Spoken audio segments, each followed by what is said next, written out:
देवस्थानों में, तीर्थ स्थलों में, मंदिरों में हम क्यों जाते हैं? अगर इस विज्ञान को आप समझोगे तो जाना कैसे चाहिए ये विवेक भी आप में आ जाएगा। क्योंकि मंदिरों में जाने वाले मंदिर जाना कैसे चाहिए ये नहीं जान पाने के कारण मंदिर जाके भी खाली हाथ लौटते हैं, तीर्थ स्थलों में जाके भी खाली लौटते हैं। हम जब जन्म लेते हैं कुछ ग्रहों की ऊर्जा पूर्व जन्मों के कर्मों के कारण साथ लेके जन्मते हैं, जिसको हम लग्न शक्ति, राशि शक्ति, नक्षत्र शक्ति कहते हैं। हम उसी लग्न, राशि, नक्षत्र में जन्म लेते हैं जो हमारे पूर्व जन्म के कर्मों के अनुसार इस जन्म में हमारे सुख दुख का निर्णय करते हैं। वो ऊर्जा के रूप में हमारे साथ में ही रहते हैं। जिस समय हम जन्म लिए पृथ्वी के नजदीक जो ग्रह, जो लग्न नक्षत्र हमारे जन्म समय में था, उस नक्षत्र, राशि और लग्न को हम हमारा जन्म लग्न, जन्म नक्षत्र, जन्म राशि कहते हैं। फिर हम मंदिर जाते हैं, तीर्थ स्थलों में जाते हैं, देव स्थलों में जाते हैं। आजकल बड़े बड़े प्रसिद्ध तीर्थ स्थल, देवस्थान, मंदिरों में एक क्षण भी दर्शन करने नहीं मिलता है। बहुत बड़ी भीड़ पीछे खड़ी रहती है और धक्का मार के वहां से निकाल दिया जाता है। उस एक क्षण में होता क्या है, इसको आप अगर बराबर समझेंगे तो आप मंदिर कैसे जाना ये समझेंगे। ये मैंने पहले ही बताया। सबसे पहले आप ध्यान रखें, हम दो प्रकार की ऊर्जा को हरदम शरीर में ग्रहण करते हैं। एक ऊर्जा हमारे पूर्व जन्मों के कर्मों की ऊर्जा, जो ग्रहों की स्थिति से, राशि की स्थिति से, नक्षत्र की स्थिति से बदलती रहती है एक ऊर्जा, और वो बदलते समय उस दशा भुक्ति के अनुसार हमारे शरीर में ऊर्जा बनके विभिन्न शुभ अशुभ को हमारे जीवन में घटित करती है। ये ऊर्जा शुभ को या अशुभ को घटित ऐसे करती है जो हमारे पूर्व जन्मों के कर्मों के अनुसार हमको भुगतना पड़ता है। अब दूसरी ऊर्जा उसी कर्मों के कारण हमारे विचारों में आने वाली ऊर्जा है, जिसको हम अगर समझ लें तो बदल सकते हैं। ये सबसे बड़ी विशेषता है। वो ऊर्जा है विचारों की ऊर्जा। ये विचार करते क्या है? जब हमारे जीवन में सुख आता है तो आनंद के विचार आते हैं, खुशी के विचार आते हैं। वो जो सुख, खुशी के विचार आभा मंडल में एक शुभता लाते हैं, एक प्रकाश लाते हैं, और वो आभा मंडल और भी शुभ को आकर्षित करने वाला बन जाता है और बेटर को करने वाला। पॉजिटिव आरा पॉजिटिव थिंग्स को अट्रैक्ट करने वाला बनता है, नेगेटिव आरा नेगेटिव थिंग्स को अट्रैक्ट करने वाला बनता है। यानी अगर आप कोई नुकसान में आ गए, आप कोई परेशानी में आ गए, आप कोई रोग में आ गए, आप कोई दुख में आ गए, तो आप सोचते हो कि मुझे ये दुख सता रहा है, मुझे ये परेशानी सता रही है, मैं बहुत दुखी हूँ, मैं रोगी हूँ, मैं परेशान में हूँ, मुझे नुकसान हो गया। जब आप ये सोचते हो तो ये सोच आपके आभा मंडल को बदलता है। जब ये आभा मंडल गलत हो जाता है, दुख के विचारों का, नुकसान के विचारों का, परेशानी के विचारों का, रोग का विचारण का, तो ये आभा मंडल धीरे धीरे आपके जीवन में और भी रोग, दुख, परेशानी को खींचने वाला होता है, जिसको वस्तु आकर्षण विधि कहते हैं, लॉ ऑफ अट्रैक्शन कहते हैं, या मेटीरियल अट्रैक्ट्स द मेटीरियल। एक वस्तु अपने सम वस्तु को आकर्षित करता है, दुख दुख को आकर्षित करता है, परेशानी परेशानी को आकर्षित करता है, और आदमी को मालूम ही नहीं पड़ता है कि मैं परेशानी के विचारों को मन में निरंतर दोहरा के मंत्र की तरह उसको रटते हुए उसमें एक ऊर्जा उत्पन्न कर रहा हूँ, और वो ऊर्जा धीरे धीरे मुझे नकारात्मक दलदल में फंसा रहा है, और मैं धीरे धीरे फंसते फंसते दुख के विचारों से और दुख को, परेशानी को, रोग को, नुकसान को, संकट को और आकर्षित करता हूं। आभा मंडल ही सब कुछ तय करता है, और ये आभा मंडल विचारों के, मन के घर्षण से उत्पन्न होता है। आभा मंडल कैसे क्रिएट होता है? आप एक विचार करते हो तो आपके मन के अंदर परमाणुओं का घर्षण होता है। वो परमाणुओं का घर्षण को विचार कहते हैं। विचार योगियों को आता नहीं है, विचार ध्यान में आता नहीं है, क्योंकि उस समय परमाणुओं का हलन चलन होता नहीं है। जब परमाणु का घर्षण जब नहीं होगा, विचार नहीं होगा। इसलिए प्राणायाम करने वाले, ध्यान करने वाले समाधि में जाते हैं। समाधि का अर्थ कुछ नहीं है, निर्विचार हो जाना है। निर्विचार हो गया वो समाधि में है। विचार तब होता है जब अंदर के परमाणु एक दूसरे से टकराते हैं और एक दूसरे को रगड़ते हैं, और ये रगड़ को ही विचार का उत्पत्ति कहते हैं। बड़ा विचार की उत्पत्ति अगर सकारात्मक है तो आपका आभा मंडल सकारात्मक होता है, और सकारात्मक आभा मंडल धन, दौलत, सुख, शांति को आकर्षित करता है, और नकारात्मक आभा मंडल रोग, परेशानी, नुकसान, संकट को उत्पन्न करता है। और मैंने दुनिया में देखा है 1,00,000 में 99,999 लोग अपने हुए नुकसान, परेशानी, रोग, संकट का निरंतर चिंतन कर करके उसको इतना प्रगाढ़ बना लेते हैं, इतनी शक्तिशाली बना लेते हैं कि वो शक्ति उनको निरंतर दुख को आकर्षित करने वाली शक्ति बनके नकारात्मक आभा मंडल के रूप में परिवर्तित हो जाती है।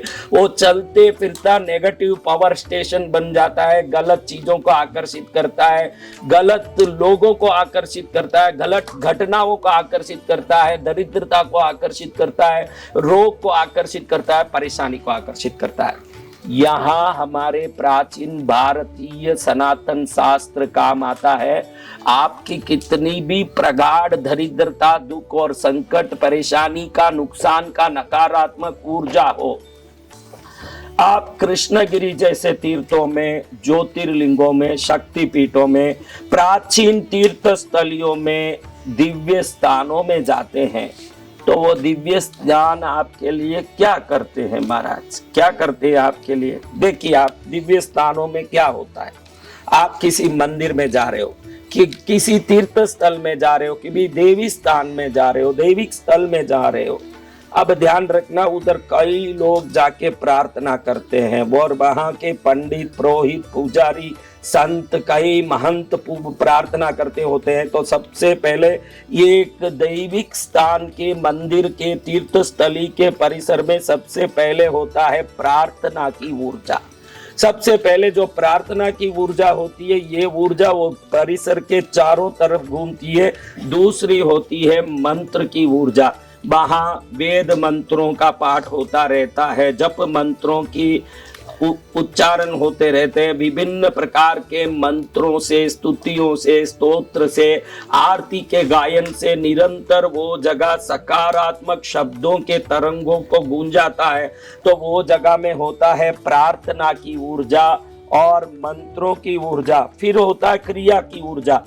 एक घर में एक आदमी सुबह 11 बजे भी उठ सकता है, एक आदमी 10 बजे उठता है, कोई 9 बजे उठता है, कोई 8 बजे उठता है। लेकिन सुबह 5 बजे अगर कोई जगह एक्टिविटी चालू हो जाती हो, 5 बजते ही कोई क्रिया चालू हो जाती हो, वो जगह है मंदिर।